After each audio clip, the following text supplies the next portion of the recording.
Salam sepak bola, teman-teman netizen atau warganet yang saya hormati semuanya. Selamat bergabung kembali ke konten terbaru dari channel YouTube Triple B.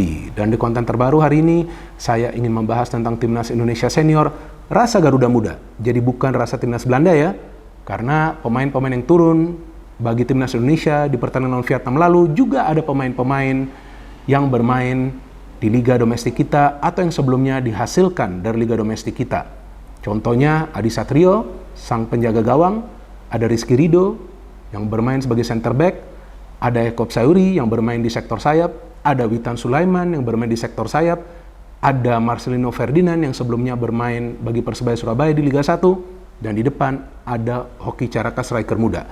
Bahkan pemain-pemain pengganti yang masuk di babak kedua juga mayoritas adalah pemain-pemain yang sebelumnya dan masih ada yang bermain di Liga 1 sampai hari ini, yakni Pratama Arhan, Egy Maulana Fikri, dan juga Ricky Kambuaya. Selain itu juga teman-teman, jangan lupa bahwa gol dari Indonesia bisa tercipta berkat lemparan ke dalam Pratama Arhan dan finishing dari Egy Maulana Fikri. Tapi satu hal yang pasti, bahwa jika kita hitung total rata-rata usia dari starting 11 Timnas Indonesia lawan Vietnam, maka angka yang akan muncul adalah 21 tahun 3 bulan. Gila gak tuh? Ya itu kan hebat teman-teman. Dan saya pikir tidak ada salahnya juga jika kita mengapresiasi Shin Tae-yong yang telah membentuk fondasi bagi Timnas Indonesia yang akan bertahan untuk minimal 10 tahun ke depan. Dan juga tentunya inilah generasi emas dari Timnas Indonesia. Cuma memang yang namanya pemain-pemain muda, ya tentu tidak akan mudah bagi mereka untuk bermain di level Asia. Ya belum lagi dari sisi emosinya, ya kan kadang-kadang kan meledak-ledak, ya kan. Terus dari segi ketenangan, ya dan juga tentu mereka tidak lepas dari kesalahan yang mereka bisa saja buat di atas lapangan. Jadi memang pemain-pemain muda ini membutuhkan jam terbang untuk bermain secara bersamaan untuk waktu yang lama bagi Timnas Indonesia. Dan plus poinnya dari Timnas Indonesia sekarang ini ada begitu banyak pemain yang berkarir di Eropa. Itulah juga yang meningkatkan level permainan dari Timnas Indonesia. Jadi selain juga ada energi yang berlimpah di antara para pemain Timnas Indonesia karena mayoritas adalah pemain-pemain yang muda, tapi ada juga teknik permainan tinggi, walaupun memang belum sempurna. Maka itu pernah saya katakan, bahwa Timnas Indonesia saat ini memang sudah berprogres, sudah ada progresnya. Tapi, kalau hitungan saya baru 40%.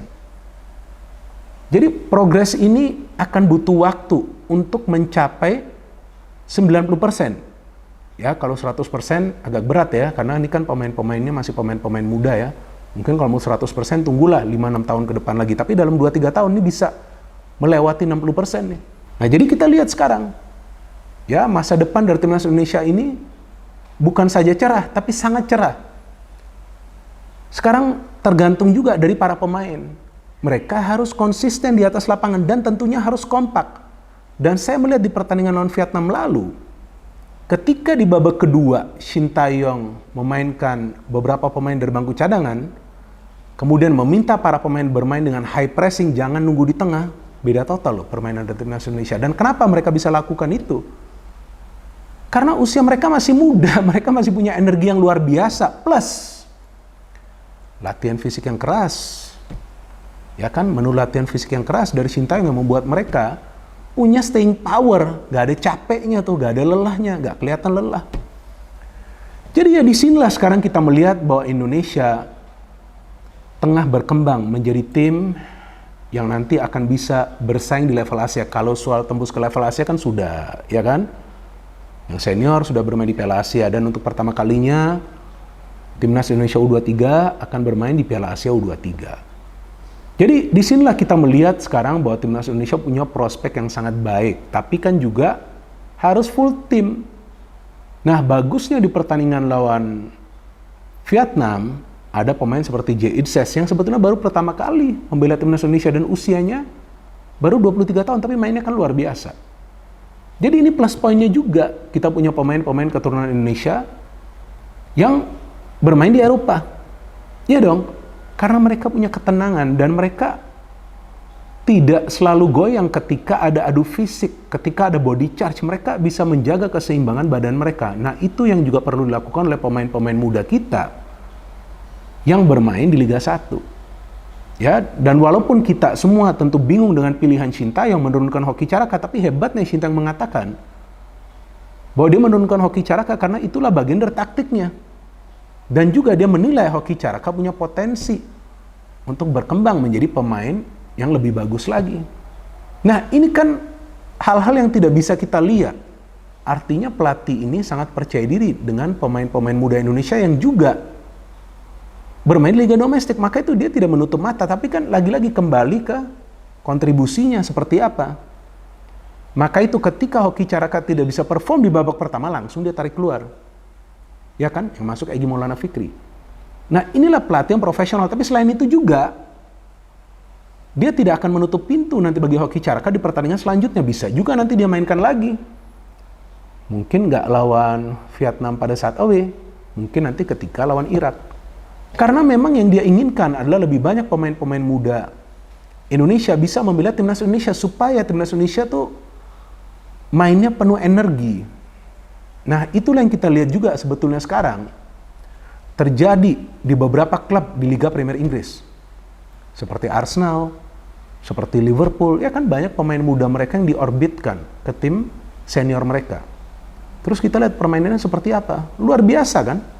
Manchester City, beberapa pemain muda mereka juga mulai main bagi tim senior. Dan sebetulnya negara-negara Asia atau ASEAN lainnya ketinggalan dengan regenerasi yang dilakukan di Indonesia. Iya dong, ini skuad termuda loh yang bermain di Piala Asia lalu. Piala Asia senior loh. Kemudian tim dengan ranking FIFA terendah, tapi bisa lolos dari fase grup. Kedua terendah ya, kalau nggak salah ya, setelah Hong Kong. Tapi bisa lolos dari fase grup. Artinya kan Indonesia ketika memang diremehkan bisa perform. Nah, itulah memang yang harus dilakukan oleh para pemain Indonesia, harus rendah hati. Dan saya pikir Sintayong selama ini juga nggak pernah gembar-gembor. Ya kan, dia selalu mengatakan bahwa dia berterima kasih kepada para pemain yang telah bekerja keras. Sebetulnya bisa saja dia mengambil kreditnya untuk dia, ya dong. Karena kan dia melakukan di regenerasi. Seandainya regenerasi ini gagal, pasti kita akan menyalahkan Sintayong.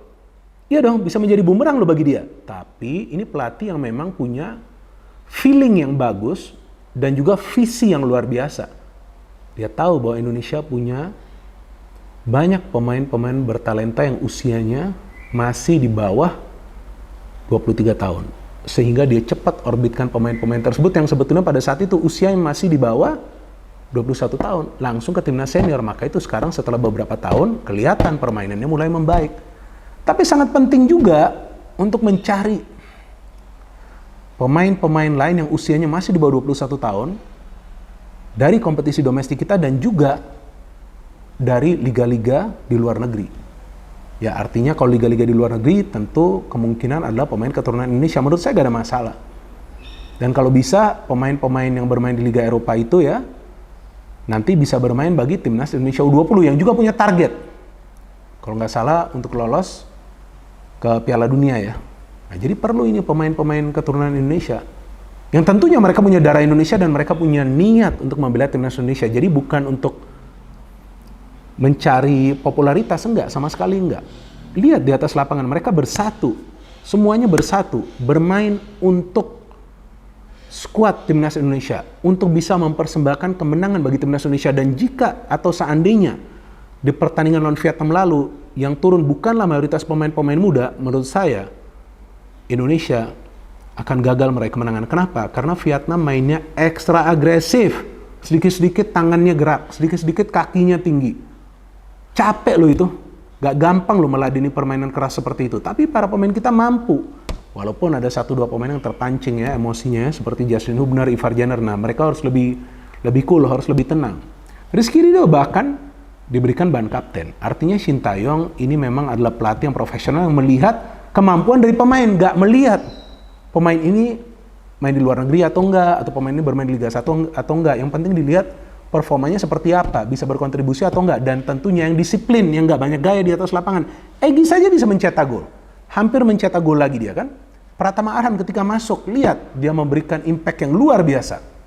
So teman-teman, saya pikir kita juga perlu bersyukur bahwa sekarang Timnas Indonesia dipenuhi oleh pemain-pemain yang muda. Saya masih ingat, sebelum Sintayong melatih itu, kalau nggak salah striker kita usianya sudah 40 tahun loh. Kemudian usia rata-rata dari para pemain yang bermain bagi Timnas Indonesia pada saat itu 25 tahunan. Tapi sekarang usia rata-ratanya jika Indonesia main itu antara 21 sampai 23 tahun. Nah, disinilah sekarang kita punya Timnas yang memang akan menjalani progres yang tentu membutuhkan waktu agar Indonesia kembali disegani di level Asia.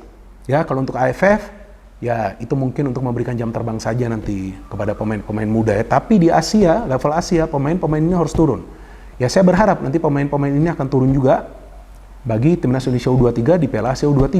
Jika mereka semua bisa turun, mereka semua bisa bermain bagi Indonesia, maka feeling saya kemungkinan besar Indonesia akan bisa lolos dari fase grup. Tapi jika banyak yang absen, ya tentu akan sangat berat. Tapi sebelum saya menutup konten ini, saya ingin berterima kasih kepada teman-teman yang mendukung kemajuan dari channel YouTube Triple B, karena hingga hari ini jumlah subscribers telah melewati 846.000. Luar biasa dukungan yang teman-teman berikan, dan saya harapkan dukungan dari teman-teman akan tetap konsisten, dan seperti biasa saya akan selalu memberikan analisa secara logis, pakai akal sehat, dan tentunya fair alias netral. Dan seperti yang selalu saya ingatkan kepada teman-teman bahwa Triple B bukan saja singkatan dari Bola Bung Binder, tapi juga artinya Binder bukan buzzer. Dan selain itu juga saya ingin berterima kasih kepada teman-teman yang mendoakan agar saya lekas sembuh ya, karena ini mata saya baru dioperasi ya. Dan sungguh rasanya sakit sekali, bahkan dokter menyarankan kalau bisa saya mengurangi siaran dan juga mengurangi ya membuat konten di YouTube, karena saya jarang berkedip juga ketika saya membuat konten, karena fokusnya ini saya harus menjaga fokus. Jadi ya memang saya harus berpikir ya sebelum saya mengatakan sesuatu. Saya juga harus memberikan analisa sesuai dengan fakta. Dan saya berharap teman-teman juga akan terbiasa dengan saya pakai kacamata. Jadi ini bukan untuk gaya-gayaan. Walaupun saya tadi sempat ngakak juga ketika saya membaca di kolom komentar ada yang nulis, "Anjay mirip Johnny Sins nih." Nah, saya bingung juga miripnya dari mana. No hate, no politics, only football. Salam sepak bola.